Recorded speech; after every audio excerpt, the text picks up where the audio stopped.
पढ़ रहे प्रणोदित दोलन, चालित आवर्ती दोलन या ड्राइवन हार्मोनिक ऑसिलेशन।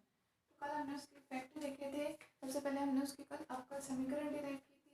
उस अवकल समीकरण के बेस पे हमने उसका सॉल्यूशन लिया। सॉल्यूशन से हमने वहाँ पे फाई का वैल्यू निकाला। फाई क्या था वहाँ पे, कला कोण कितना है, और दूसरा हमने निकाला वहाँ पे अधिकतम विस्थापन आयाम का मान निकाला एक्स नॉट। एक्स नॉट क्या था, अधिकतम विस्थापन भी है और अधिकतम आयाम का मान भी है, ठीक है। उसके बाद हमने वहाँ पर रिलेशन देखे। रिलेशन किन दोनों में, एक तो हमने देखा ओमेगा या ओमेगा नॉट का किसके साथ, एक्स नॉट के साथ रिलेशन देखा कि जब हम फ्रिक्वेंसी में चेंज कर रहे हैं तो उसके साथ साथ उसका विस्थापन आयाम का मान किस तरीके से चेंज होता है। तीन अलग अलग केस देखे हमने।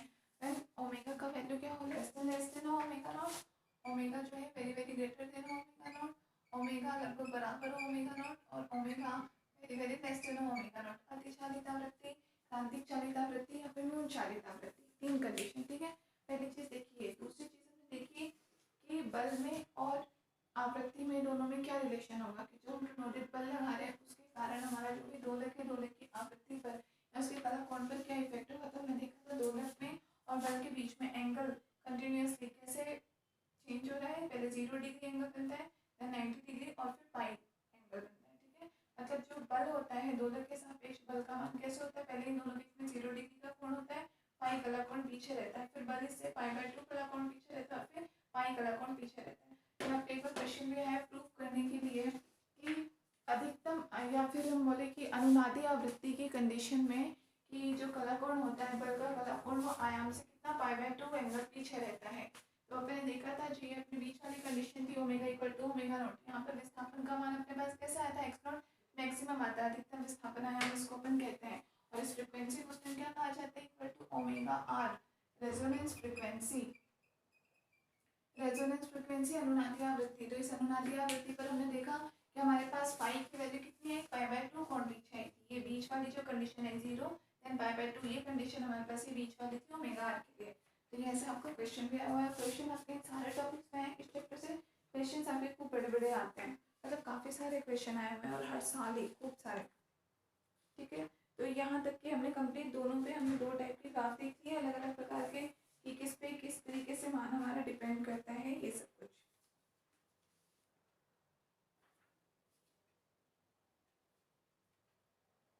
ठीक, अब आज हम नेक्स्ट टॉपिक स्टार्ट करते हैं, प्रणोदित दोलक की गतिज ऊर्जा। अब हम बात करें इसकी ऊर्जा की और ऊर्जा में अनुनाद कैसा होगा। रेजोनेंस फ्रीक्वेंसी बहुत इंपॉर्टेंट है, इस बात के बहुत बार शॉर्ट क्वेश्चन में पूछे जाते हैं। रेजोनेंस फ्रीक्वेंसी किसे कहते हैं, या रेजोनेंस फ्रीक्वेंसी पर विस्थापन का मान कितना होता है, या एम्पलीट्यूड का मान कितना होता है, कला कोण पीछे रहता है, इस प्रकार से बहुत सारे, ठीक है। तो यहाँ लिखो हेडिंग दो प्रणोदित दोलक की, या चालित दोलक भी लिख सकते हो, चालक आवर्ती दोलक, प्रणोदित दोलक की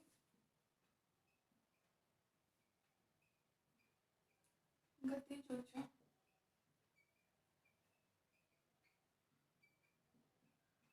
एवं ऊर्जा अनुनाद।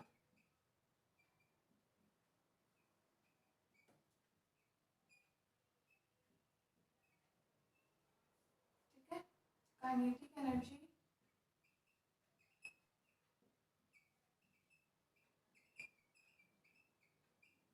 And energy resonance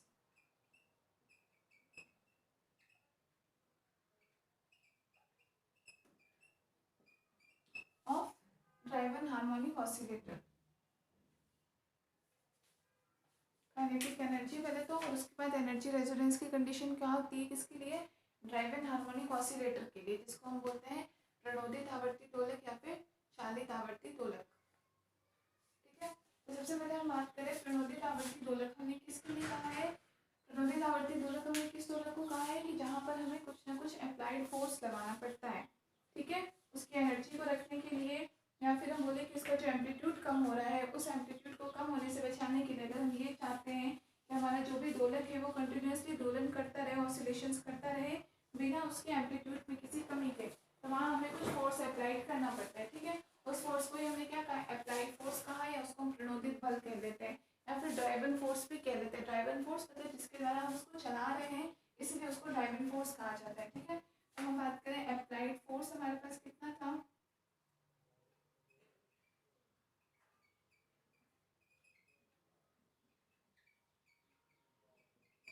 F equal to हमने लिया था एफ ए लिया था applied force F A equal to F naught sine omega t. ये हमने लिया था applied force F A equal to F naught sine omega t. ठीक है, इसके लिए हमारे पास विस्थापन के समीकरण का हमने सॉल्यूशन क्या लिया था, विस्थापन समीकरण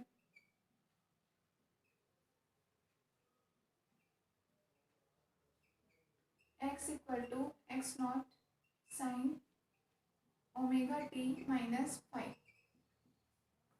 x equal to x naught sine omega t minus five, जो वैल्यूज हमने ली अभी हम केवल उनकी बात करें। ठीक है, दूसरी चीज हमारे पास एक्स नॉट का मान क्या आया था यहाँ पे, जहाँ एक्स नॉट इक्वल टू हमारे पास आया था एफ नॉट, ये स्मॉल एफ नॉट था जो बराबर होता है capital F naught upon m के। एफ नॉट इंटू में 4 r² omega square plus omega naught square minus omega square का होल स्क्वायर और इस पूरे की पावर 1/2। ये वैल्यू हमारे पास आई थी, इसकी एक्स नॉट की वैल्यू, एक्स नॉट यहाँ पर क्या है जिसको हम आयाम बोल सकते हो या अधिकतम विस्थापन भी बोल सकते हैं। ठीक है, विस्थापन आयाम होता है। और एक वैल्यू हमारे पास फाइव के लिए हमने क्या निकाला था यहाँ पे tan five, tan five equal to कितना निकाला 2r omega upon omega naught square minus omega square, 2r omega upon omega naught square minus omega square. ये हमारे पास tan फाइव आया था। यहाँ से हमने फाइव भी निकाल लिया था किसकी equal tan inverse 2r omega upon omega square minus omega naught square minus omega square. ये सारी वैल्यूज जो हमारे पास आई है अभी तक, जो हमने माना, इसका हमने विस्थापन समीकरण और फिर एक्स नॉट का और फाइव का मान यहाँ डाल करके हमें कंप्लीट सॉल्यूशन की वैल्यू मिली थी, एक्स का हमें कंप्लीट मान मिला था। क्लियर है। अब यहाँ पर हम क्या जानना चाहते हैं, हम बात कर रहे हैं काइनेटिक एनर्जी की, गतिज ऊर्जा कितनी होगी। तो गतिज ऊर्जा का फॉर्मूला सिंपल सा है, कितना होता है 1/2 mv² होता है। ठीक है, v यहाँ पर क्या होता है, वेग होता है। मतलब अभी हमें इसे इस प्रणोदित दोलक के वेग का मान ज्ञात करना है और वेग का मान ज्ञात करने का फॉर्मूला क्या होता है, v इक्वल टू क्या होता है dx upon dt। v equal to dx upon dt, x हमारे पास है तो इसका t के रेस्पेक्ट में डिफरेंशिएट करते हैं तो हमें वहां से गतिज ऊर्जा का मान मिल जाएगा। ठीक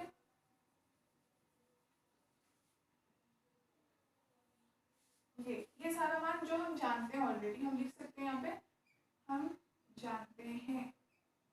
आप लोग चाहो तो इसको लिखना, अदरवाइज मत भी लिखना क्योंकि ये वैल्यूज आपके पास लिखी हुई है।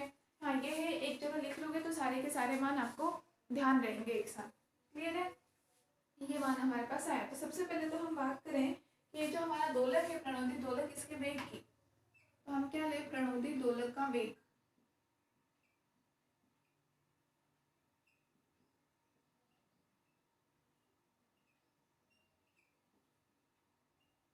v बराबर dx अपॉन dt।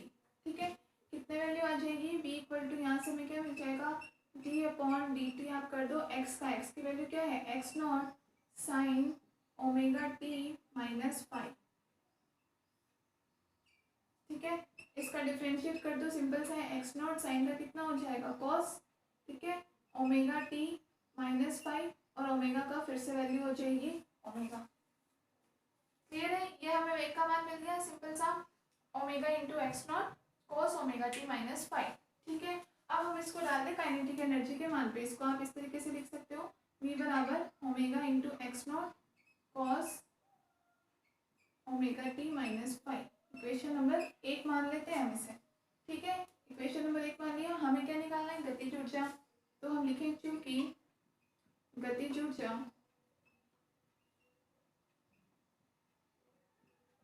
के इक्वल टू कितना होता है 1/2 mv², या फिर k इक्वल टू हम क्या लिख सकते हैं 1/2 mv का मान रख दो dx अपॉन dt का होल स्क्वायर। क्लियर है, dx अपॉन dt है ये v का यहाँ मान रख देते हैं, बराबर कितना आ जाएगा 1/2 m और इस पूरे का स्क्वायर फॉर्म में, मतलब वैल्यू क्या आ जाएगी omega square x naught square और cos square omega t minus five. यह हमारे पास आ जाएगा रिजल्ट के का, इक्वेशन नंबर 2 लिख लो।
नहीं, ये तो हमारे पास गतिज ऊर्जा हो गई। इसी एक आवर्तकाल के लिए अगर हम बात करें तो हमें माध्य गतिज ऊर्जा लेनी पड़ेगी। तो यहाँ से हम क्या ले लेंगे, माध्य गतिज ऊर्जा। माध्य गतिज ऊर्जा या माध्य गतिज ऊर्जा को हम ये भी बोल सकते हैं कि प्रति एकांक चक्र में गतिज ऊर्जा का मान, दोलक की गतिज ऊर्जा का मान प्रति एकांक चक्र में। ठीक है, क्या हो जाएगा, माध्य गतिज ऊर्जा एक आवर्तकाल के लिए। अब एक आवर्तकाल वही होता है, एक टोटल साइकिल को अपन क्या बोलते हैं, एक आवर्तकाल। तो प्रति एकांक चक्र में गतिज ऊर्जा का मान क्या है, वही क्या हो जाएगा, माध्य गतिज ऊर्जा एक आवर्तकाल के लिए। तो इसका माध्य ले लो, मतलब मीन अपने पास के इक्वल टू वैल्यू कितनी हो जाएगी, देखो 1/2 m omega square x naught square, constant values है ये तो एज इट इज रहेगी। माध्य किसका ले लेंगे, यहाँ पर हम cos square omega t minus 5। ठीक है, इसका हमें माध्य लेना पड़ेगा। और इसका माध्य लास्ट चैप्टर में भी हम दो बार लेकर के कर चुके हैं। जिनको नहीं आता हो बच्चों लास्ट वीडियो देख लेना, या फिर आता ही होगा इतना तो आप लोगों को, तो यहाँ मैं डायरेक्ट वैल्यू लिख ली हूँ इसकी। नहीं आया लास्ट चैप्टर में देख लेना, जब हमने हार्मोनिक ऑसिलेटर पढ़ा था, सिंपल हार्मोनिक मोशन, वहाँ हमने गतिज ऊर्जा भी निकाला था, स्थितिज ऊर्जा भी निकाला था। तो एक बार हमने कॉस स्क्वायर का भी माध्य लेके बताया था, साइन स्क्वायर का भी माध्य लेकर के बताया था। वैल्यू किसके बराबर आती है, 1/2 के बराबर। तो यहाँ मैं डायरेक्ट मान लिख रही हूँ 1/2 m omega square x naught square into 1/2। ठीक है, यहाँ पे हम ये वैल्यू बराबर कितनी आ जाएगी, total 1/4 m omega square x naught square. मतलब अपने पास जो माध्य गतिज ऊर्जा का मान आ जाएगा ये। ठीक है, यहाँ मैं लिख देती हूँ, क्योंकि अगर अपन बात करें माध्य cos square omega t minus 5 की, ये वैल्यू कितनी होती है 1/2। जिनको नहीं आता कर भी सकते हो, इजी से है। कॉस स्क्वायर का वैल्यू लिख लेना, cos 2 थीटा बराबर क्या होता है 1 - 2 cos स्क्वायर थीटा। तो यहाँ से cos स्क्वायर का मान ले लेना, क्या आ जाएगा 1 - 2 cos theta, cos 2 theta upon 2 करके दोनों का अलग अलग डिफरेंशिएट इंटीग्रेशन करके वैल्यू आ जाएगी। ठीक है, तो ये अपने पास किसका मान आ गया, माध्य गतिज ऊर्जा का मान। लिख लो,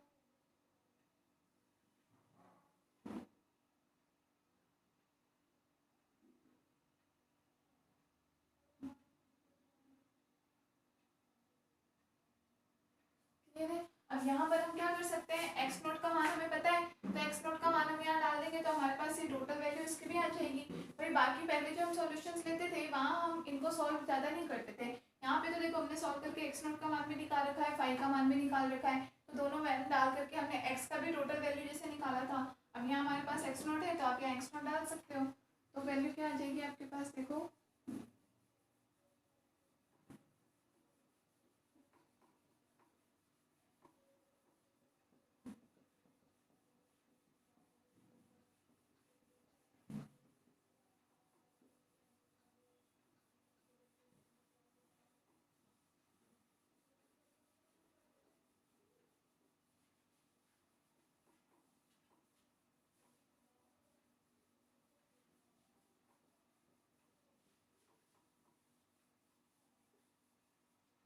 क्या आ जाएगा, यहाँ से हम लिखें एक्स नोट का मान रखने पर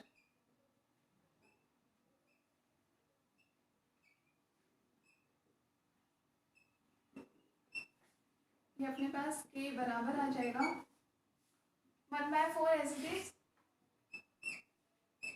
m omega square as it is, और एक्स नोट का मान स्क्वायर करके रखना है। ठीक है, तो मैं यहाँ डायरेक्ट स्क्वायर करके रख रही हूँ। तो वैल्यू अपने पास क्या होती है, आप लोगों के पास लिखी हुई अभी यहाँ मैंने पहले लिखी थी, मिटा दी। देखो ऊपर होता है एफ नोट, तो एफ नोट का स्क्वायर एफ नोट स्क्वायर हो जाएगा, अपॉन में वैल्यू क्या थी अपने पास 4 आर स्क्वायर ओमेगा स्क्वायर, ये एज इट इज रहेगा, plus omega naught square minus omega square का होल स्क्वायर था। ठीक है, और पूरे की पावर थी 1/2, तो 1/2 का स्क्वायर होगा 1/2 इंटू 2, तो ये वैल्यू कट जाएगी, मतलब यहाँ जो 1/2 पावर थी वो हट जाएगी। ये अपने पास आ जाएगा के का फाइनल रिजल्ट। लिख लो, ठीक है।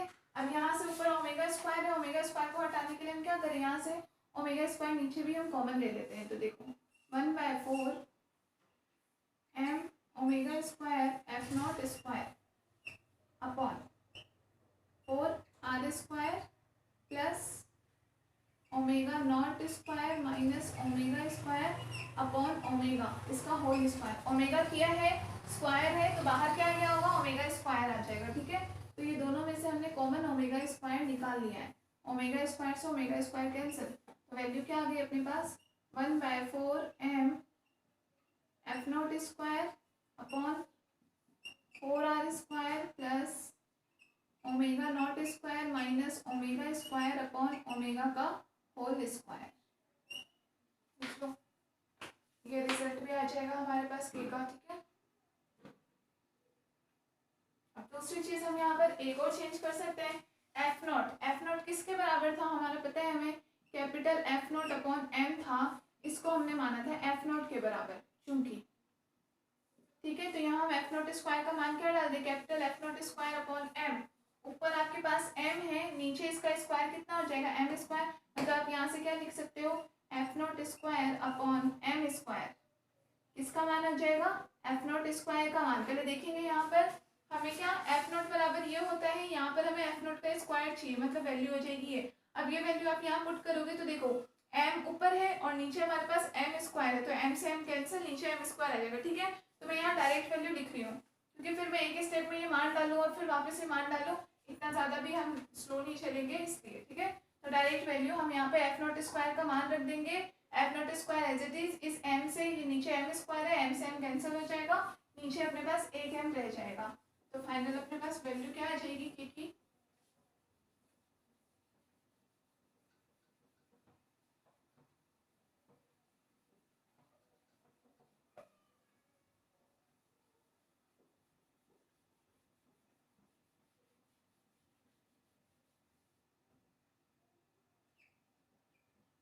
इक्वल टू हो जाएगा 1/4।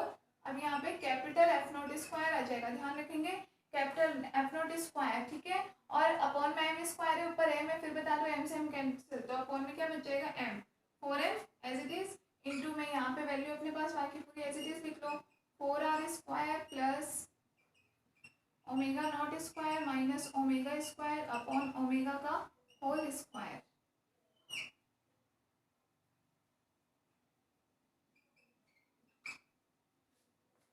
रिजल्ट हो जाएगा के। काइनेटिक एनर्जी गतिज ऊर्जा किसकी, प्रणोदित दोलक की।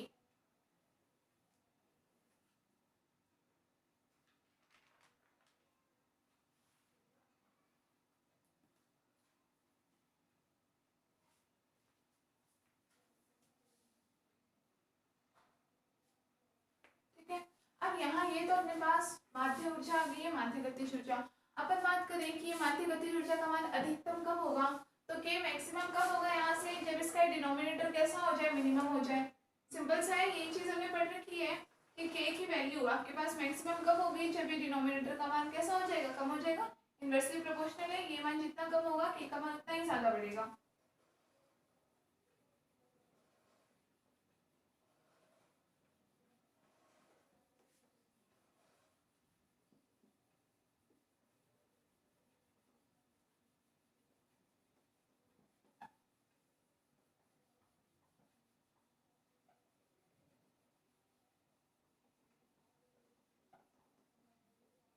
अपन यहाँ से क्या लिख सकते हैं, चूंकि माध्य गतिज ऊर्जा के, ठीक है, क्या लिख सकते हैं यहाँ पे,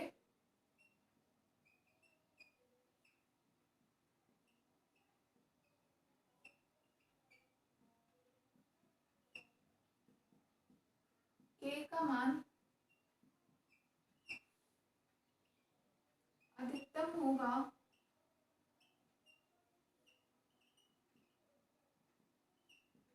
जब डिनोमिनेटर, मतलब ये हर बोलते हैं हिंदी में, तो लिख लेना आप लोग, बाकी डिनोमिनेटर समझते होंगे। जब डिनोमिनेटर कैसा होगा, मिनिमम होगा, न्यूनतम होगा। ठीक है, दैट इज फॉर के मैक्सिमम क्या होना चाहिए, ये मान मिनिमम, मतलब ये आपका क्या है, 4r square plus omega naught square minus omega square upon omega इसका होल स्क्वायर। ये वैल्यू कैसी होनी चाहिए आपके पास, मिनिमम होनी चाहिए। ठीक है, और इसको मिनिमम करके आप अगर सॉल्व करते हो तो आपके पास कंडीशन क्या आ जाएगी, इसका हम अवकलन करते हैं किसका पालन करके? अवकलन करने पर।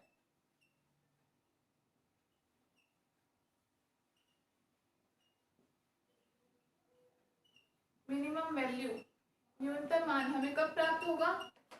जब omega equal to omega naught होगा। और omega equal to omega naught कौन सी कंडीशन थी? आप लोग को ध्यान हो तो कल हमने पढ़ी थी, क्रांति की अवस्था थी, जब हमारे पास आयाम का मान भी मैक्सिमम आया था, उसको हमने क्या बोला था? रेजोनेंस कंडीशन थी। तो इसका मतलब क्या कह सकते हैं? कोणीय आवृत्ति पर हमारी माध्य गतिज ऊर्जा का मान भी कैसा हो जाएगा? मैक्सिमम हो जाएगा। लिख लो। अब इसको अवकलन जैसे हमने कल भी किया था अवकलन, उस तरीके से आप चाहो तो सेम कर भी सकते हो, नहीं करना चाहो तो भी आप वैल्यू डायरेक्ट लिख सकते हो omega equal to omega naught पर। लिख लो।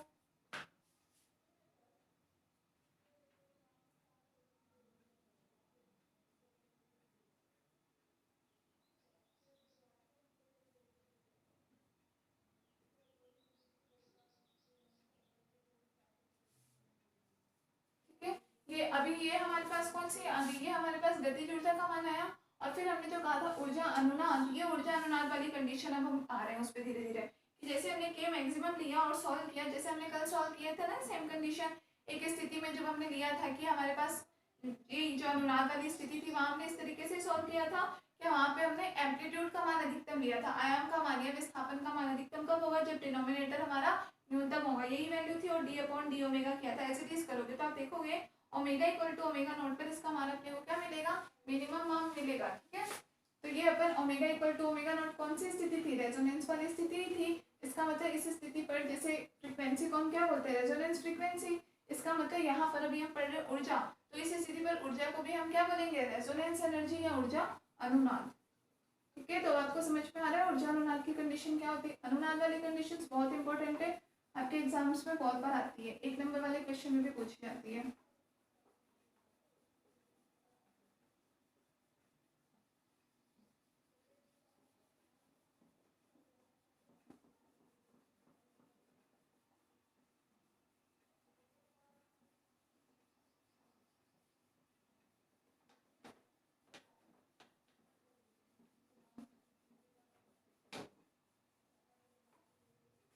अर्थात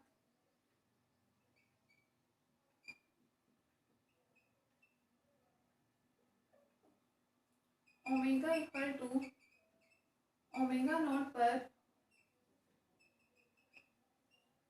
माध्य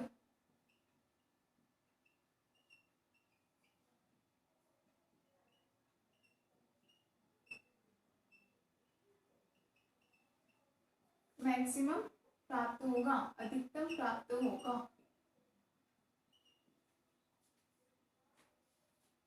कैसा मान मिल जाएगा अपने को?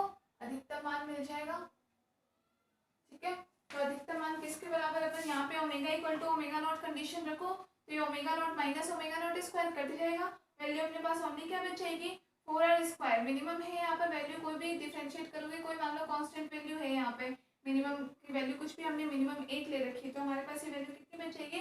1/4r square. तो अगर हम यहाँ मान पुट कर दें, एम्प्लाइज के बराबर अपने पास क्या बच जाएगा? F naught square upon 4m as it is, F naught square upon 4m into क्या हो जाएगा? इसका मान, ये डिनोमिनेटर हमने लिया था, इसका मान किसके बराबर बच जाएगा? Omega equal to omega naught रखने पर देख लो फिर से, ये मान तो बिल्कुल 0 हो जाएगा, बच क्या जाएगा अपने पास? 1/4r square.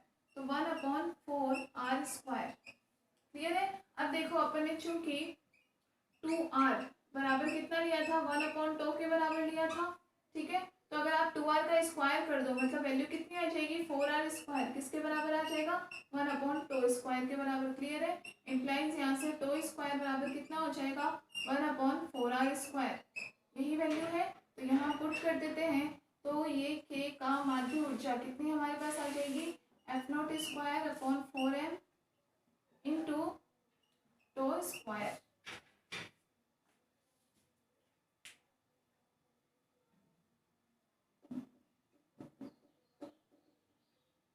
देख लिया?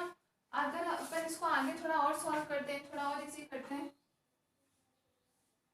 देखो मान सारे ही है, डिपेंड करता है अगर कभी कोई न्यूमेरिकल पूछ रहा है या क्वेश्चन में भी आपसे, मान लो जरूरी नहीं आप हर डेरिवेशन को बिल्कुल लास्ट तक करो, अगर कभी आपसे ये पूछ लिया कि माध्य गतिज ऊर्जा और इसका मान अधिकतम कब होगा, यही वैल्यू आपसे पूछ ली। तो आपको सिंपल सी बात है यहाँ तक करने की जरूरत है, अधिकतम मान होगा, ज़्यादा से ज़्यादा आप ये मान डाल करके बता दो, आपको इसके बाद का कुछ करने की जरूरत नहीं है। ठीक है, अगर आपसे पूछ लिया उसने विशेषता गुणांक में और माध्य गतिज ऊर्जा की मान मैक्सिमम होगा तो विशेषता गुणांक से उसका रिलेशन बताओ, तो आपको आगे का मान करना पड़ेगा।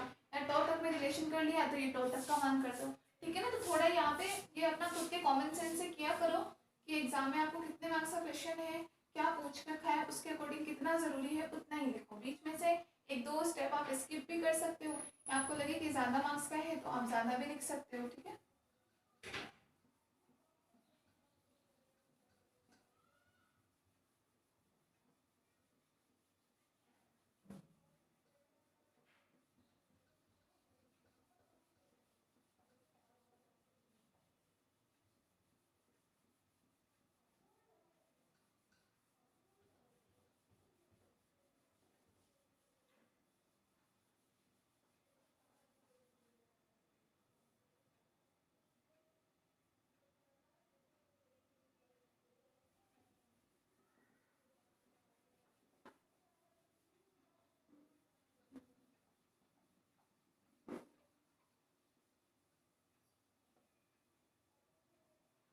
ठीक है, तो यहाँ से देखो दूसरी चीज हम क्या करें, अगर इसको ओमेगा नॉट से अपन मल्टीप्लाई डिवाइड कर देते हैं,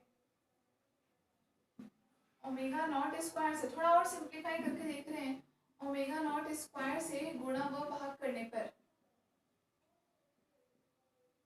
कोई सेम वैल्यू होती है। जैसे ये कुछ छोटे मोटे बेसिक रूल होते हैं मैथ्स के, ख्याल आप लोग को आते ही होंगे।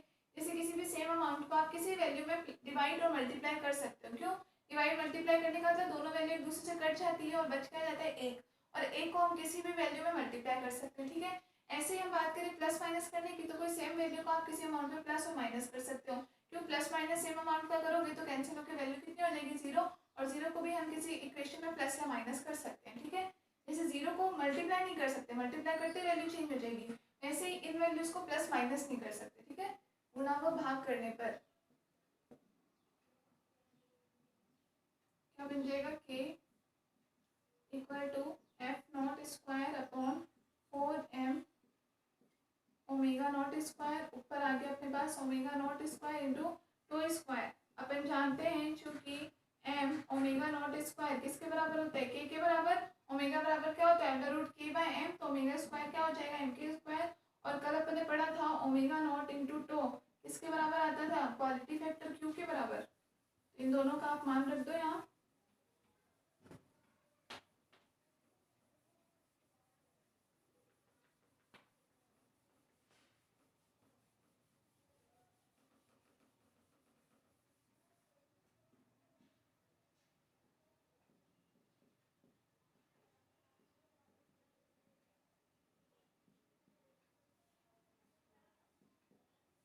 ये अपने पास माध्य गतिज ऊर्जा का रिजल्ट किसके फॉर्म में आ जाएगा, विशेषता गुणांक के फॉर्म में। यहाँ लिख लेना, यहाँ पे क्यू क्या है, क्वालिटी फैक्टर विशेषता गुणांक।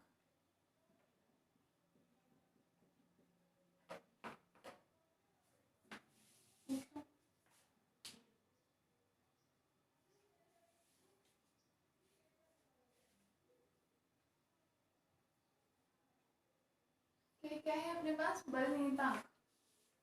बल नियतांक कौन सा बल नियतांक, प्रत्यानयन बल नियतांक होता है। ठीक है, यहाँ पे हम इन दोनों में रिलेशन देख सकते हैं, काइनेटिक एनर्जी और ओमेगा में अगर अपन ग्राफ की बात करें तो ग्राफ क्या मिल जाएगा हमें,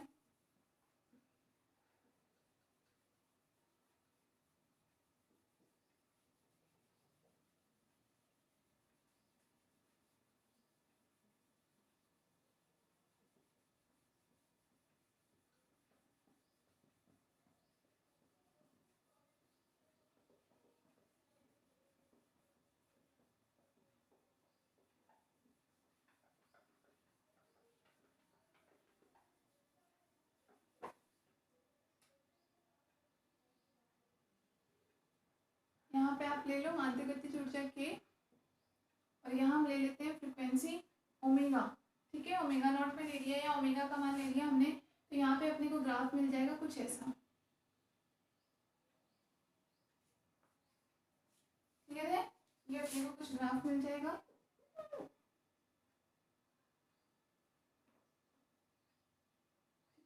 यहाँ पे ये अपने को मैक्सिमम मान मिलता है, के का मान कहाँ, अधिकतम, इस पॉइंट पर।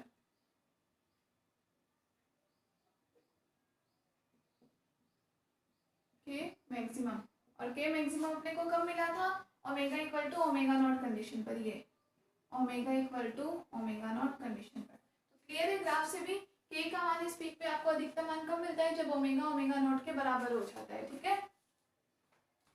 0 बना लो ग्राफ।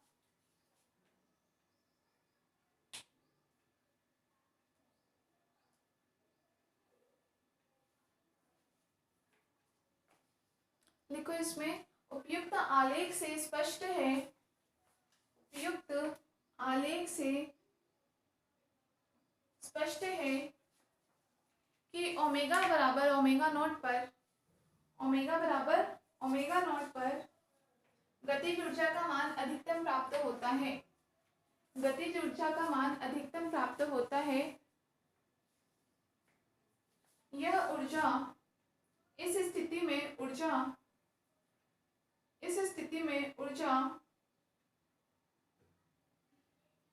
ऊर्जा अनुनाद कहलाती है, ऊर्जा अनुनाद कहलाती है, ऊर्जा अनुनाद कहलाती है। ब्रैकेट में लिख लेना, चूंकि omega equal to omega naught equal to omega R, bracket में लिख लोगे आप, omega equal to omega naught equal to omega R. क्या है ये अपने पास, अनुनादी आवृत्ति, अनुनादी आवृत्ति। तो अनुनादी आवृत्ति पर ऊर्जा भी अपने पास क्या कहलाएगी, अनुनादी ऊर्जा कहलाएगी। ठीक है,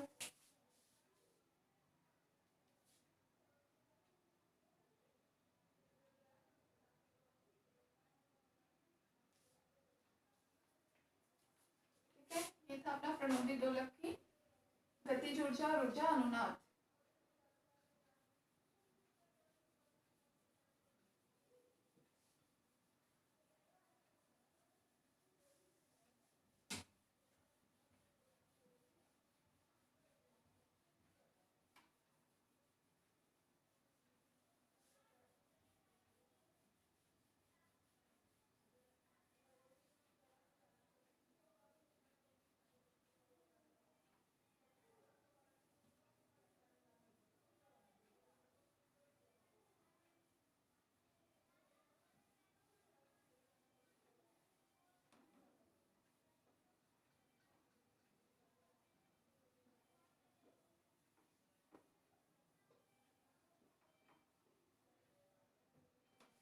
नेक्स्ट हेडिंग लिखो,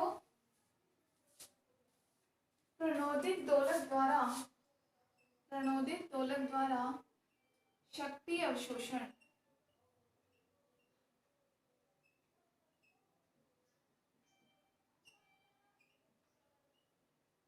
एवं विशेषता गुणांक।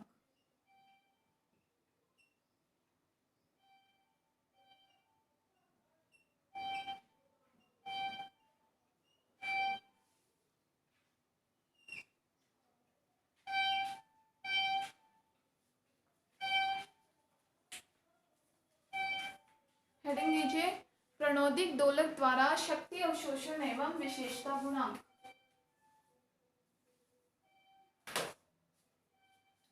देखो इसमें, देखो एक दो लाइन, प्रणोदित दोलक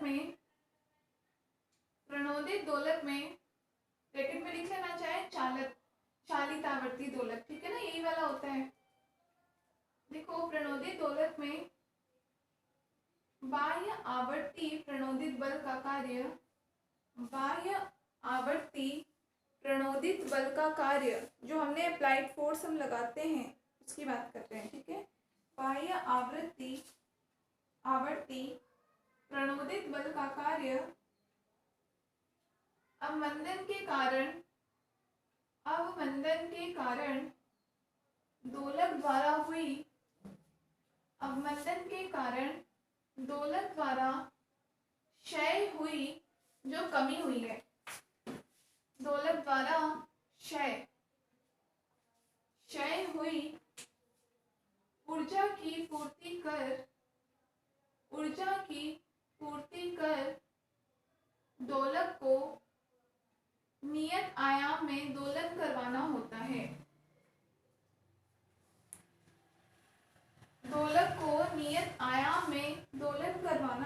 है। अतः प्रणोदित बल द्वारा दोलक पर किए जाने वाले कार्य की दर को दोलक पर किए जाने वाले कार्य की दर को प्रणोदित दोलक द्वारा किया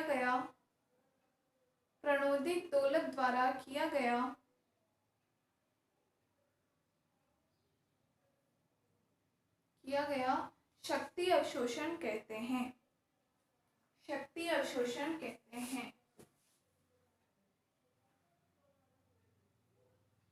ठीक है, मतलब हम क्या कहना चाह रहे हैं वही है जो अभी तक हमने जो चीज पढ़ी है, वही लाइन एक तरीके से हम रिपीट कर रहे हैं।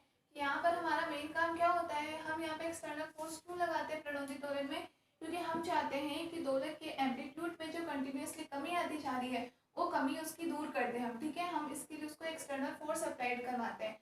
तो हमारे द्वारा जो उस पर बल होता है वो बल किसके बराबर होता है, उस पर किए गए कार्य के बराबर होता है कि दोलक को कितना काम करना पड़ता है। ठीक है, और यही क्या कहलाता है, दोलक के द्वारा शक्ति का अवशोषण, कि धीरे धीरे दोलक की जो ऊर्जा कम होती है जिसको हम अपना कार्य करके और फिर हम उस ऊर्जा की पूर्ति को दूर करते हैं, जो उसमें ऊर्जा का क्षय हुआ होता है उसकी पूर्ति करते हैं हम। ठीक है ना, तो वो जो उसके द्वारा ऊर्जा में जो कमी आती है वो कमी एक तरीके से क्या कहलाती है, दोलक द्वारा किया गया शक्ति अवशोषण, कि दोलक ने एक तरीके से उसकी शक्ति को अवशोषित कर लिया।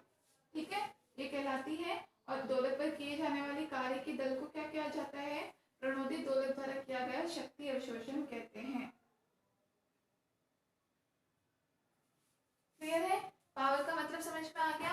तो इसमें हम क्या लिख सकते हैं, सबसे पहले हम बात करें किसी क्षण t पर, देखो इसमें किसी क्षण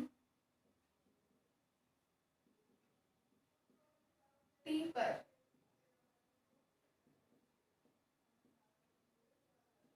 दोलक पर लगाया गया बल, ये लगाया गया बल ही क्या है, इस पर किए गए कार्य के बराबर है। किसी क्षण t पर दोलक पर लगाया गया बल। ठीक है, या हम क्या कह सकते हैं, दोलक द्वारा किया गया शक्ति अवशोषण। ब्रैकेट में हम लिख लेते हैं दोलक द्वारा, या हम इसी को लिखें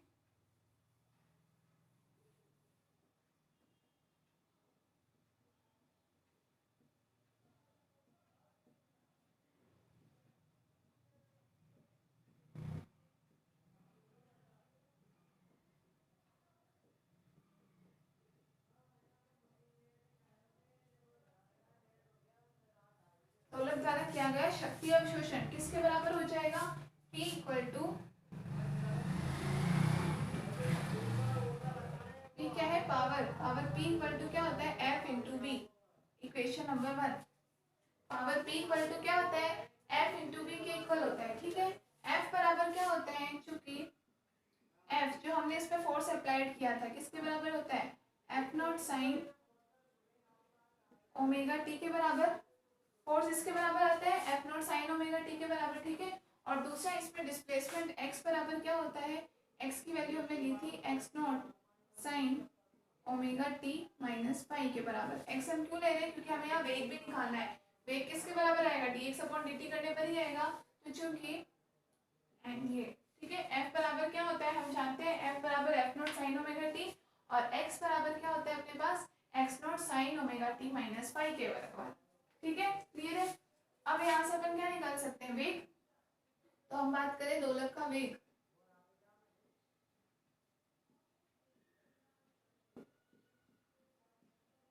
अभी अपन ने निकाला ही है dx अपॉन dt, कितना निकाल लिया,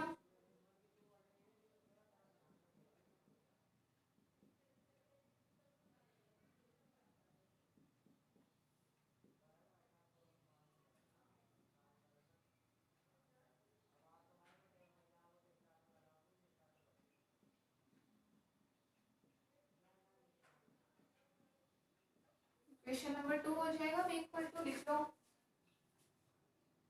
omega x naught cos omega t minus pi. ठीक है, अब हमारे पास v का मान आ गया, v का मान है, f का मान है, दोनों को हम कहाँ रख सकते हैं, p के मान में रख देते हैं। तो तो P बराबर हमारे पास क्या आ जाएगा,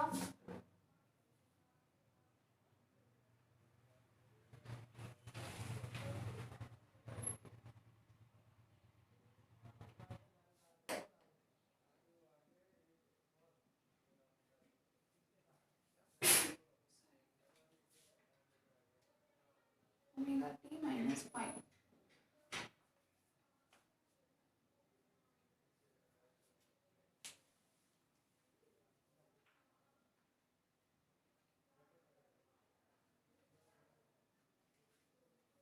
क्लियर है, कोई कंफ्यूजन है? थोड़ा सा इसको अरेंज करके और अच्छे से लिख देते हैं अपन।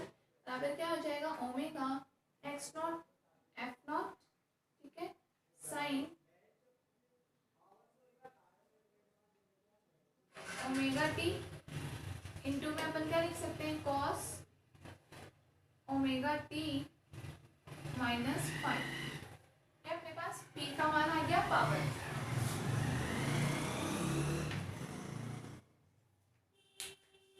इसका मान आ गया पावर पी का मान, ठीक है। अब यहाँ आपको दिख रहा होगा एक चीज, कॉस ए माइनस बी, ठीक है। कॉस ए माइनस बी का फॉर्मूला क्या होता है, अगर आप लोगों को किसी को पता हो, cos A minus B, cos A minus B का फॉर्मूला होता है cos A cos B plus sign A sine B. अभी इससे पहले तो क्या देख रहे हो, 2-3 टाइप के ऐसे फॉर्मूले आ गए। इससे पहले जैसे हमारे पास साइन ए प्लस बी का फॉर्मूला भी आया था, ठीक है ना। यहाँ हमारे पास कॉस ए माइनस बी का, तो हम ये फॉर्मूला लगा सकते हैं, यहाँ पे नोट कर लो इतना।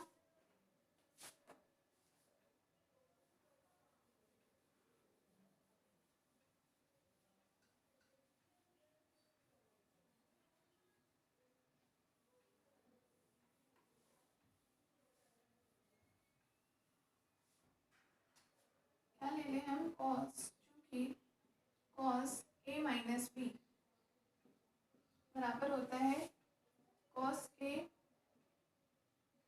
कॉस बी प्लस साइन ए साइन बी।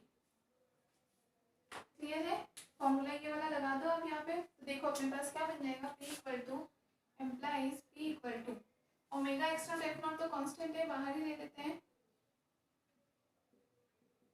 ठीक है, इनटू में देखो साइन ओमेगा टी अपन साथ में मल्टीप्लाई करके चल रहे, ठीक है। साइन ओमेगा टी साथ में मल्टीप्लाई कर रहे हैं और इसको अपन खोल रहे हैं इस फॉर्मूले से, कॉस से कॉस पे साइन ए साइन बी से, ठीक है। तो साइन ओमेगा टी के साथ में कॉस आपके पास क्या आएगा, कॉस ओमेगा टी और cos five, sign omega T cos omega T cos five. Clear है, प्लस दूसरी इधर चीज क्या हो जाएगी, साइन ए साइन बी, मतलब साइन ओमेगा टी और साइन फाइव, और इंटू हम करेंगे साइन ओमेगा टी। तो साइन ओमेगा टी क्या हो जाएगा, sine square omega T into sine five. समझ में आ गया ना, कैसे साइन ए साइन बी खोला है, sign omega T into sine five, और पहले मल्टीप्लाई में जैसे यहाँ साइन ओमेगा टी यहाँ भी था, तो वो कितना हो गया, sine square omega T into sine five. Clear है, ये अपने पास वैल्यू आई है पी की, ठीक है, शक्ति की। अब हम यहाँ पर शक्ति भी हम क्या लेंगे, माध्य शक्ति लेंगे। कोई एक आवर्तकाल के लिए हम बात करेंगे, तो माध्य शक्ति का मान कितना आ जाएगा,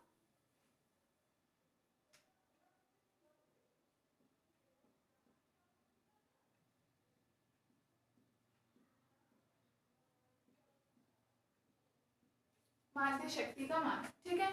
अब माध्य शक्ति यहाँ से किसके बराबर आ जाएगी, आप देखो अपने पास माध्य किसका आ जाएगा, यहाँ sign omega T cos omega T का मान माध्य ले लेंगे, और इधर साइन स्क्वायर ओमेगा टी का माध्य ले लेंगे, ठीक है। देखो क्या वैल्यू आ जाएगी, फाई तो अपने पास यहाँ रखना, फाई का माध्य नहीं लेंगे, क्यों, फाई अपने पास कला कोण है उसका नहीं, ओमेगा टी का हमें माध्य लेना है, क्यों, माध्य मेरे एक आवर्तकाल के लिए, तो टी फंक्शंस का लेते हैं, ठीक है। तो वैल्यू क्या हो जाएगी, omega x naught F naught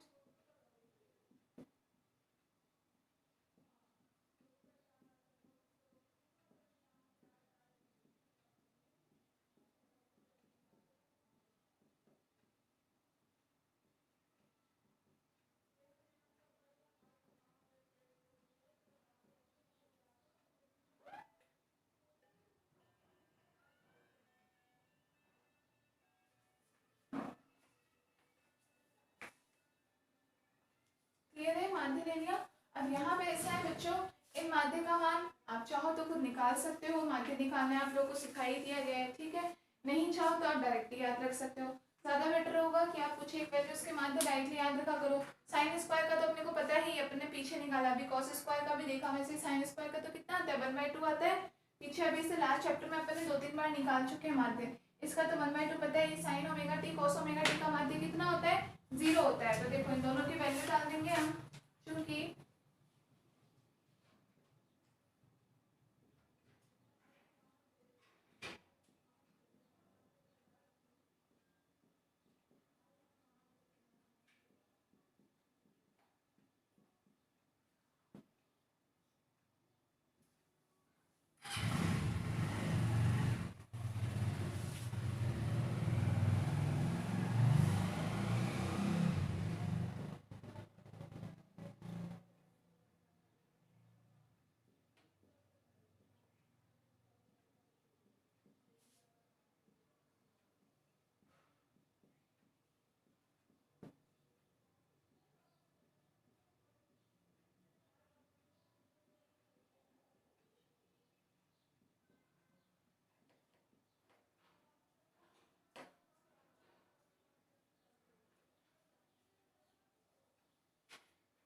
upon upon 2 लिख लो।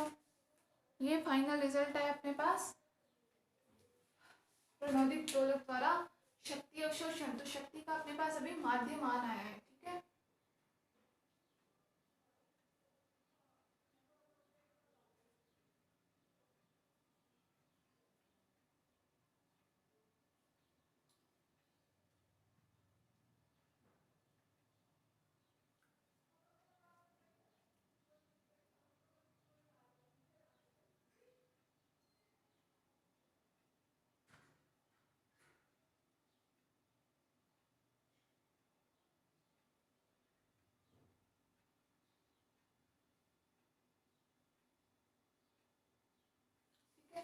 अब यहाँ देखो अपन सारे मान रख देते हैं। यहाँ पे एक्स नोट अपने को पता है, साइन फाई का मान निकाल सकते हैं। साइन फाई कैसे निकाल सकते हो, आपको टेन फाई पता है, ठीक है, तो साइन का मान वहां से निकाल सकते हो आप।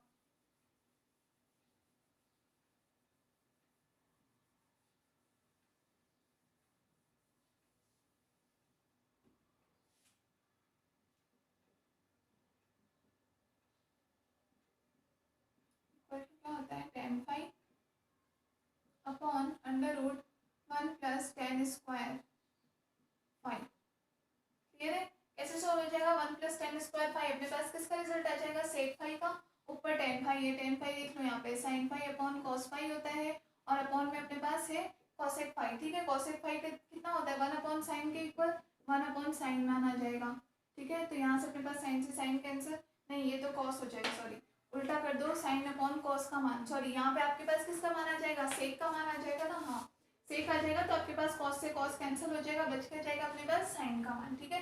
इसीलिए अपन इस फॉर्म में लिख सकते हैं। यहाँ पे देखो फाई का मान अगर आप रखो तो फाई बराबर क्या आता है आपके पास tan इनवर्स 2r ओमेगा, और वो वैल्यू tan इनवर्स यहाँ पे मान रख दोगे तो tan से tan इनवर्स कट जाएगा, आपके पास वैल्यू किसकी बच जाएगी ओनली फाई की, मतलब 2r ओमेगा अपॉन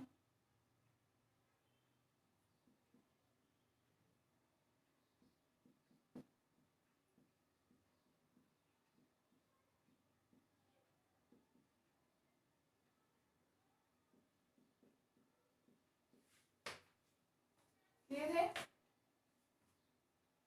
यहाँ पर 1/2 उनको इक्वेशन इक्वेशन नंबर कुछ नाम दिया है क्या, पीछे देख लेना कितना नाम दिया है, इसको भी कोई इक्वेशन लिख लेना, इक्वेशन नंबर 2 जो भी हो उसके अकॉर्डिंग नेक्स्ट इसको नाम दे दो इक्वेशन नंबर 3। कैसे आ गया मान समझ में तो आ गया ना, देखो यहाँ पे tan फाई है, ठीक है, फाई का मान और डाल दो, फाई कितना होता है tan इनवर्स और 2r ओमेगा अपॉन जो भी वैल्यू होती है वो tan से tan इनवर्स कैंसिल, बच के जाएगा ओनली 2r ओमेगा अपॉन में पूरी वैल्यू। क्लियर है, 1 प्लस आने की वजह से tan स्क्वायर में वैल्यू आ जाएगी अंडर रूट में, समझ में आ गया। तो अपन ये सारे मान यहाँ देखो पी में रख देते हैं।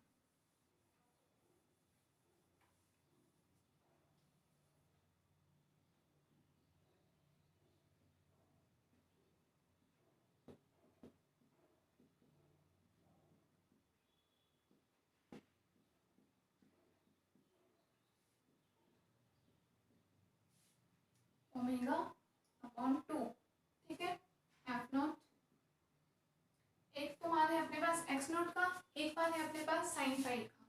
क्लियर है? तो सबसे पहले देखो अपन एक्स नॉट का मान रख देते हैं यहाँ पे। एक्स नॉट किसके बराबर आता है अपने पास, एफ नॉट अपॉन, या फिर अपन डाल दें एफ नॉट की वैल्यू कैपिटल एफ नॉट के फॉर्म में डालते हैं, जिसको अपन क्या लिख देंगे, कैपिटल एफ नॉट और अपॉन में एम। क्लियर है? स्मॉल एफ नॉट की वैल्यू यहाँ रख दी है क्योंकि ये कैपिटल एफ नॉट है, तो ताकि दोनों सेम सेम अपने पास एफ नॉट स्क्वायर बन जाए इसलिए। तो वैल्यू अपन ने क्या डाल दी, एफ नॉट स्क्वायर अपॉन में एम। ठीक है, बाकी वैल्यू क्या होती है अपने पास,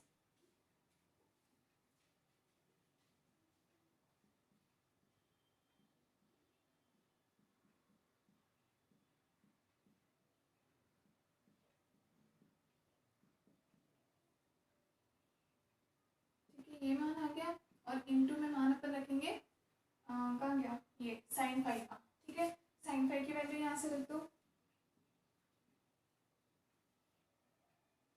नीचे यही सेम वैल्यू हो जाएगी।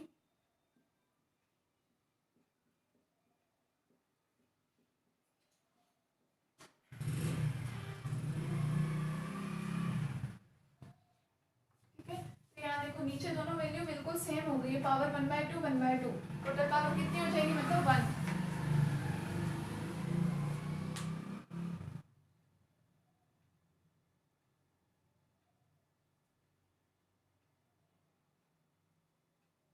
ठीक है,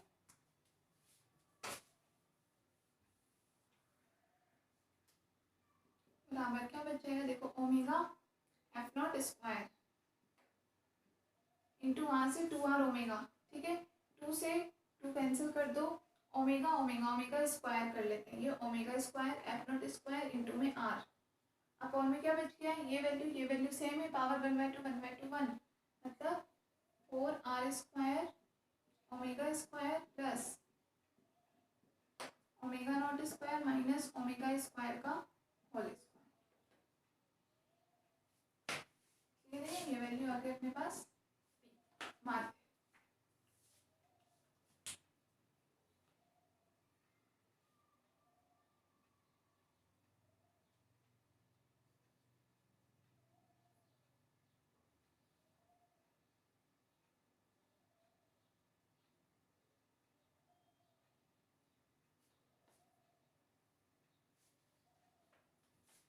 इसको थोड़ा और सिंप्लीफाई कर लो।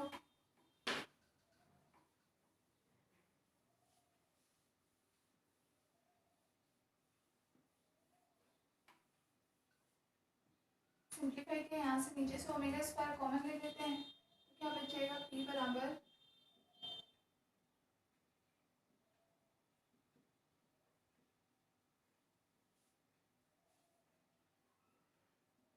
ओमेगा स्क्वायर ले लिया बाहर, तो यहाँ हो गया 4r स्क्वायर प्लस,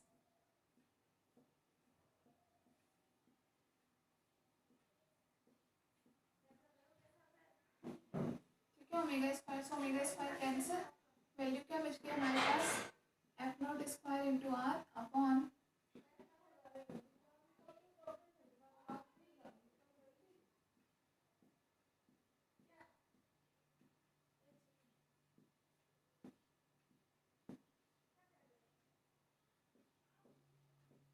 ठीक है, ये अपने पास आ जाएगी वैल्यू। नेक्स्ट जो भी 3 या 4 नंबर जो भी हो ये मान सकते हैं ना।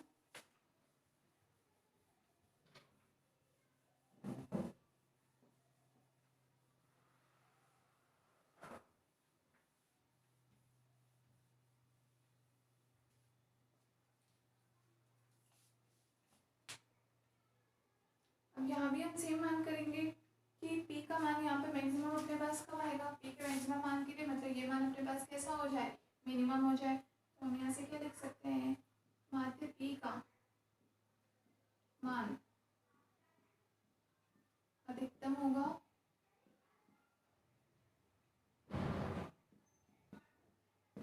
जब डिनोमिनेटर न्यूनतम होगा।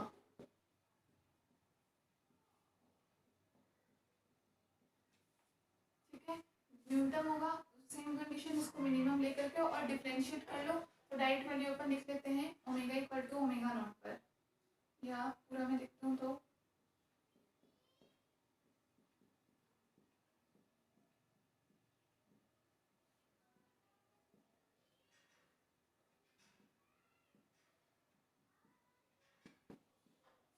ठीक है, at omega equal to omega naught, differentiate करोगे दोनों तरफ, वैल्यू अपने पास क्या रह जाएगी, omega equal to omega naught पे मान मैक्सिमम, इसका मान कितना आ जाएगा 1/4r²।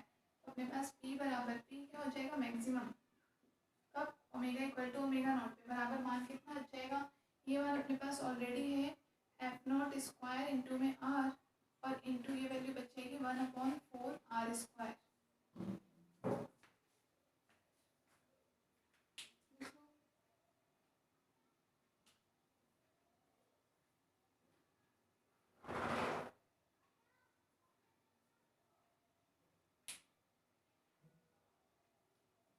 यहाँ पे r से r कैंसिल, क्या वैल्यू बच जाएगी f0² अपॉन 4r।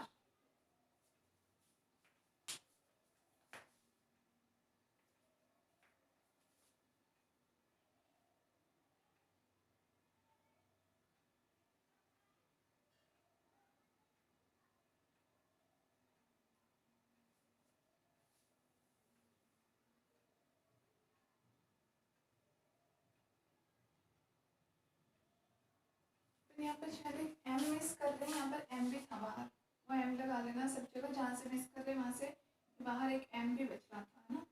ये पूरी वैल्यू यहाँ बच के जाएगा f0² upon m as it is बचेगा इंटू में m।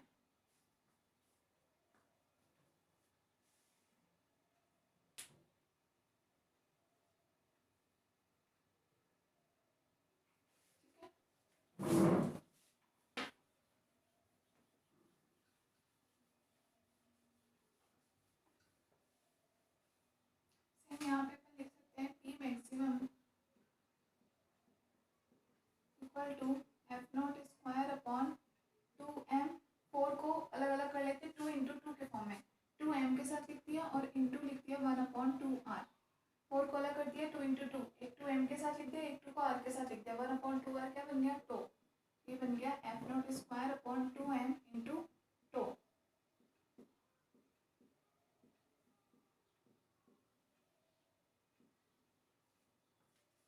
Question number next two B 6।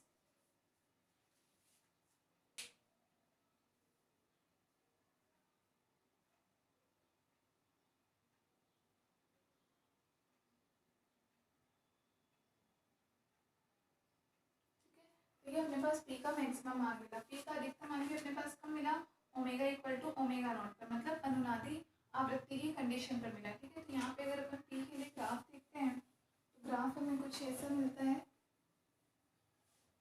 यहाँ से हम ये लिख सकते हैं, अर्थात अनुनादी आवृत्ति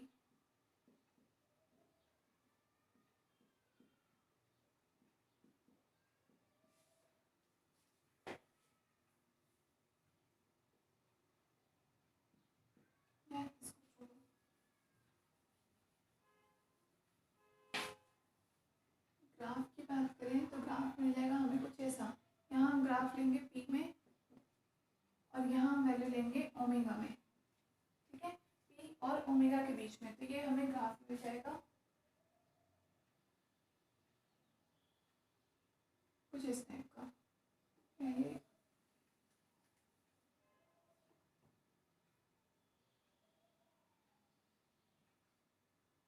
ठीक है, ये हमें मैक्सिमम वैल्यू मिलेगी पी की,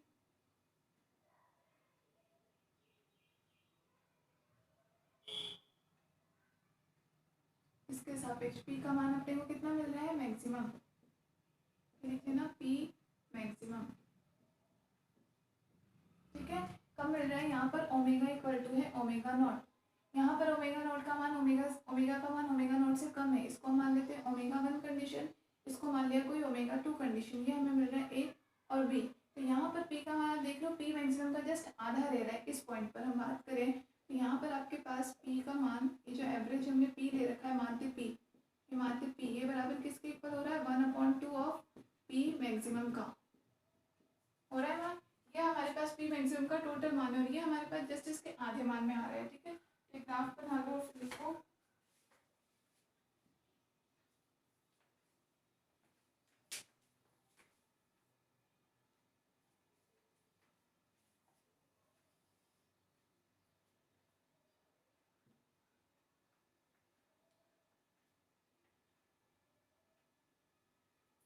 देखो उपयुक्त आलेख से स्पष्ट है, उपयुक्त आलेख से स्पष्ट है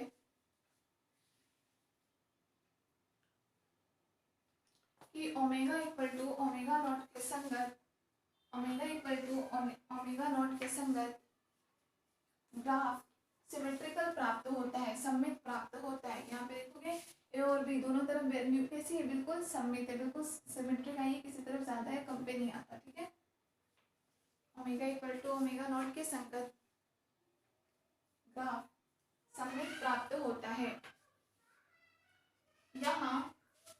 यहाँ omega equal to omega naught equal to omega R, omega equal to omega naught equal to omega R क्या कहलाती है, शक्ति अनुनाद की आवृत्ति, शक्ति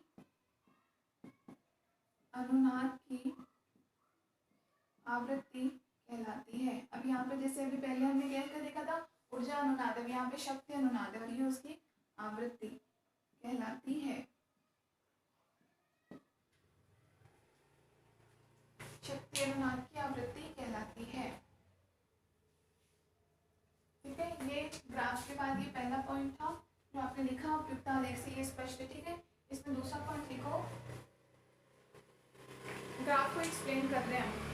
तो उसमें फर्स्ट पॉइंट में आपने ये लिखा कि ग्राफ हमें सिमेट्रिकल मिला ए बी के संगत। ठीक है, दूसरा पॉइंट लिखो, ए तथा बी पर, ए बी पर, ये ए बी पर क्या वैल्यू मिला आपको, एवरेज पी, ये बराबर हाफ है पी मैक्सिमम का। हाफ क्या मिलता है, पी मैक्सिमम प्राप्त होता है, पी बराबर 1/2 ऑफ पी मैक्सिमम प्राप्त होता है।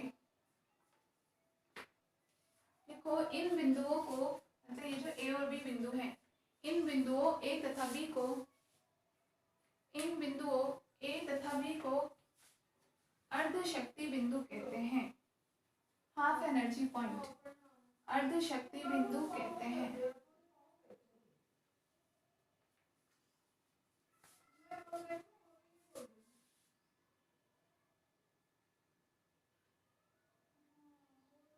अर्ध शक्ति बिंदु कहते हैं।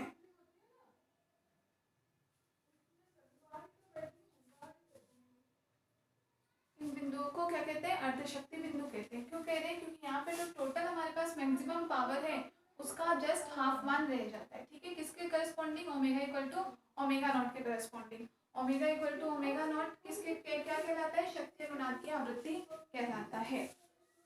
क्लियर है, ये छोटी छोटी जो चीजें ना ये सारी इंपॉर्टेंट है, नोट, ये शक्ति अनुनाद की आवृत्ति या ये अर्ध शक्ति बिंदु, ये सब इंपॉर्टेंट है, एग्जाम में 1 नंबर के क्वेश्चन में को पूछे जाते हैं, अर्ध शक्ति बिंदु। ठीक है,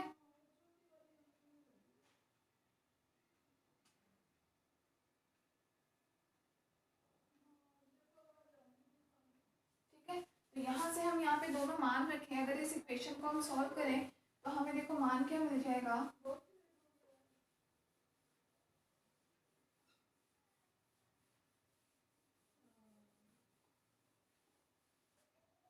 ई बराबर हमें क्या मिला है, 1/2 पी मैक्सिमम का। ठीक है, पी और पी मैक्सिमम का यहाँ मान रख देते हैं। तो पी का मान हमारे पास क्या आया था, पावर पी की वैल्यू जो हमने फाइनल निकाली थी, आपने इसको कोई इक्वेशन का नाम दिया होगा, शायद 5 और समीकरण 6 दिया होगा, जो भी उसके अकॉर्डिंग लिख लेना, समीकरण 5 व 6 से देख लेना। मेरे अकॉर्डिंग ये है, जो आपके अकॉर्डिंग हो वो इक्वेशन नंबर डाल देना, समीकरण 5 और 6 से। तो वैल्यू हमारे पास कितनी आई थी, F naught square upon M into R upon में क्या वैल्यू आया था, 4r square plus omega naught square minus omega square upon omega का होल स्क्वायर।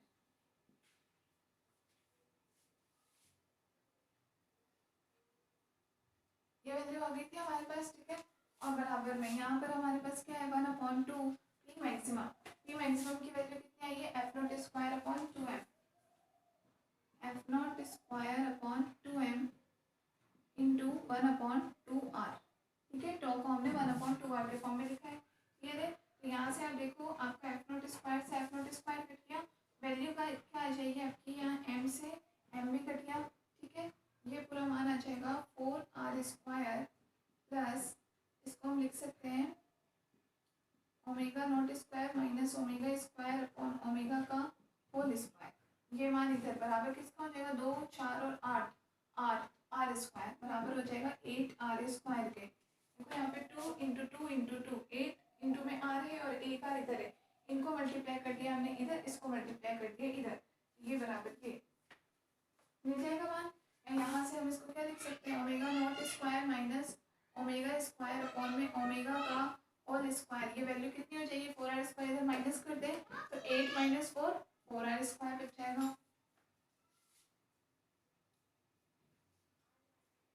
ठीक है। या फिर यहाँ से आप इसको ये लिख दो, दोनों तरफ स्क्वायर है, दोनों तरफ अंडर रूट ले लो, तो वैल्यू क्या बचेगी, यहाँ तो बच जाएगा omega naught square upon omega minus, दोनों को अलग अलग करके लिख रहे हैं, ओमेगा नॉट स्क्वायर में ओमेगा का डिवाइड करो, ओमेगा बच जाएगा इधर बराबर वैल्यू क्या हो जाएगी, plus minus 2r under root 4 का अंडर रूट 2, r² का अंडर रूट r।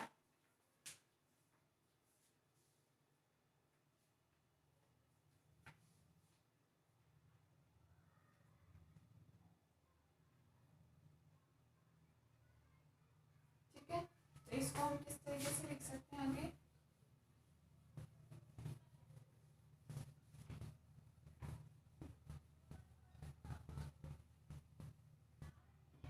इसको आप मल्टीप्लाई कर लो, omega naught square minus omega square equal to, omega को इधर मल्टीप्लाई कर दें, वैल्यू क्या हो जाएगी, प्लस माइनस 2r ओमेगा।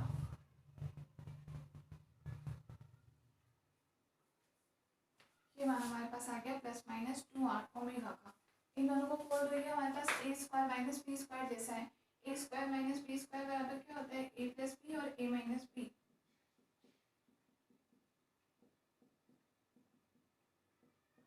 यहाँ से हम खोल दें ओमेगा नॉट माइनस ओमेगा और into omega naught plus omega, ये वैल्यू बराबर आएगी प्लस माइनस 2r ओमेगा के। अब यहाँ पे आप ओमेगा नॉट बराबर, ओमेगा नॉट लगभग किसके बराबर है, चूँकि हम यहाँ पर बात करें इस पॉइंट पर अर्धशक्ति बिंदु है, तो यहाँ पर हमारे पास ओमेगा बराबर क्या है, ओमेगा नॉट है, मतलब ये वैल्यू हमारे पास किसके इक्वल हो जाएगी, 2 ओमेगा के इक्वल, क्योंकि हम यहाँ लिखते हैं हाफ पावर पॉइंट पर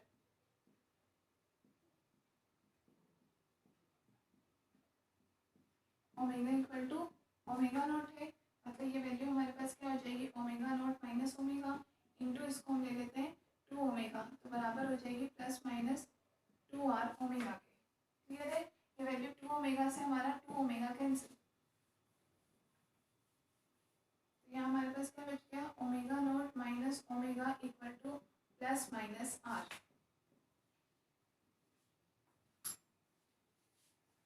omega naught minus omega equal to plus minus R. अब यहाँ ओमेगा की वैल्यू हम ओमेगा 1 ओमेगा 2 ले सकते हैं इनके करस्पॉन्डिंग, यहाँ से आप ओमेगा 1 का वैल्यू भी निकाल सकते हो, ओमेगा 2 का वैल्यू भी निकाल सकते हो। तो ओमेगा 1 बराबर आपके पास कितना हो जाएगा, यहाँ पे आप आर की वैल्यू प्लस माइनस कुछ भी लो, प्लस लोगे तो इधर आके माइनस, माइनस वाले लेते हो तो इधर आके प्लस, तो ये वैल्यू आपके पास हो जाएगी omega naught minus R, plus लिया है तो इधर आके माइनस, और ओमेगा 2 बराबर आपके पास क्या हो जाएगा, ओमेगा नॉट प्लस आर।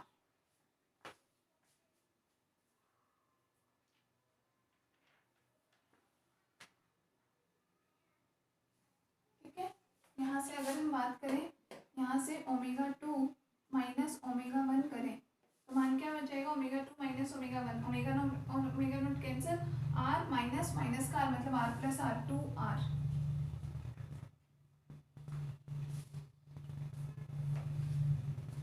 ठीक है, ये वैल्यू आपकी क्या कहलाती है, बैंड विड्थ, इस बैंड की चौड़ाई, जो बैंड मिल रहा है इसकी चौड़ाई, इसको हम कहते हैं बैंड विड्थ या हिंदी में बैंड विस्तार,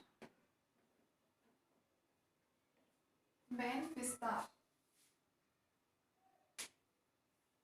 ठीक है, तो ये हमें क्या मिल गया, ये जो हमें ग्राफ मिला है, ये बैंड मिल रहा है, इस बैंड की चौड़ाई कितनी होगी, 2r के बराबर, 2r किसके बराबर है, ओमेगा 2 माइनस ओमेगा 1 टोटल। तो हम यही देख रहे हैं, ये दूरी है, ये जितना ओमेगा 2 से ओमेगा 1 तक चलो इतनी ही चौड़ाई आ रही है इसकी, ये चौड़ाई किसके बराबर है, 2r के इक्वल।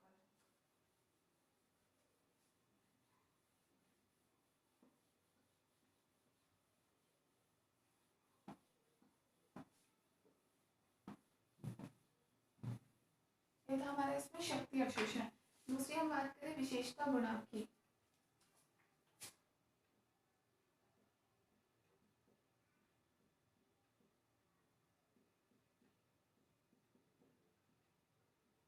क्या होता है Q इक्वल टू होता है ओमेगा नॉट इंटू टो के बराबर। टो बराबर होता है 1/2r, तो ओमेगा नॉट अपॉन 2r, ठीक है। और 2r की वैल्यू अपन यहाँ से रख सकते हैं, तो ये हो जाएगा omega naught upon omega 2 minus omega 1। ये अपने पास आ जाता है quality factor, omega naught upon omega 2 minus 1। ये इसको आप फ्रिक्वेंसी के फॉर्म में भी लिखो तो Q बराबर आपके पास ये भी लिख सकते हो आप F naught upon F2 minus F1।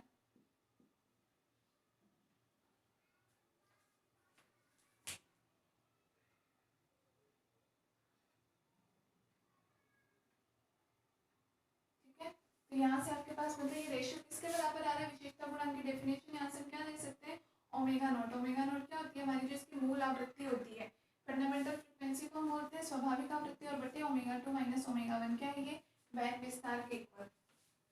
यहाँ से आप Q का एक और डेफिनेशन मिल जाती है,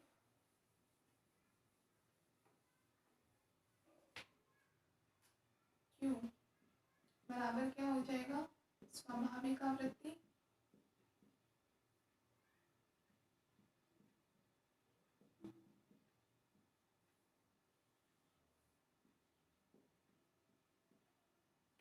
बटे बैंड विस्तार।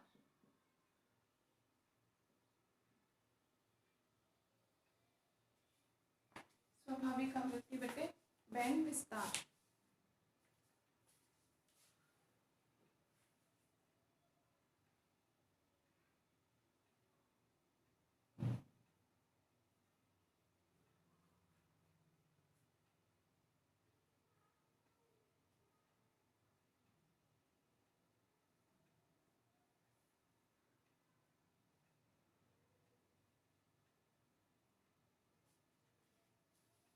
क्लियर है, तो लिखो लास्ट में, अर्थात जिस दोलक का बैंड विस्तार जितना कम होगा, जिस दोलक का बैंड विस्तार जितना कम होगा, उसका विशेषता गुणांक उतना ही अधिक होगा। इसके इन्वर्सली प्रोपोर्शनल है, विशेषता गुणांक बैंड विस्तार के इन्वर्सली प्रोपोर्शनल है। तो बैंड विस्तार जितना कम होगा, उसका क्वालिटी फैक्टर उतना ही ज्यादा होगा, उतना अधिक होगा।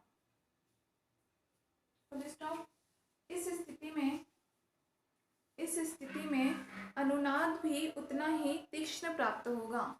इस स्थिति में अनुनाद भी उतना ही तीक्ष्ण प्राप्त होगा, उतना ही शार्प होगा। अर्थात अनुनाद की तीक्ष्णता को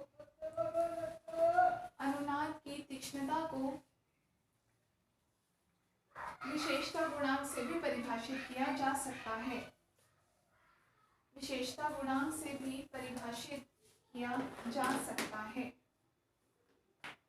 क्लियर है, तो ये आपका सारा टॉपिक था शक्ति अवशोषण से रिलेटेड, ये आपका कंप्लीट हो गया।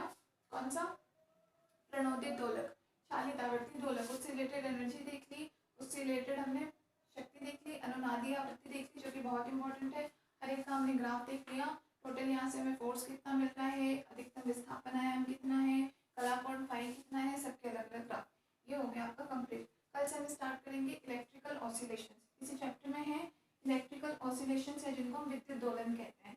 अभी तक हम कितने टाइप के ऑसिलेटर्स पढ़ चुके हैं, सिंपल हार्मोनिक ऑसिलेटर पढ़ा, अवमंदन हमने पढ़ा, डैम्ड हार्मोनिक ऑसिलेशन जिसको हम कहते हैं, या हमने ये ड्राइवर हार्मोनिक ऑसिलेटर पढ़ा। डिफरेंट सब में वही चीज़ें देखना है, उनका टाइम पीरियड कितना है, आवर्तकाल, उनकी एनर्जी कितनी है, या कोई और एक्स्ट्रा स्पेशल फैक्टर है वो, उनके अवकल समीकरण, उसका सॉल्यूशन, यही सब। ठीक है, कल से हम स्टार्ट करेंगे कौन सा, हमारा इलेक्ट्रिकल ऑसिलेशन, LCR सर्किट। अब हमें जरूरत पड़ेगी आर की, सी की, एल की, इन सब की। ठीक है, वो हम स्टार्ट करेंगे अपनी नेक्स्ट क्लास में। Thank you.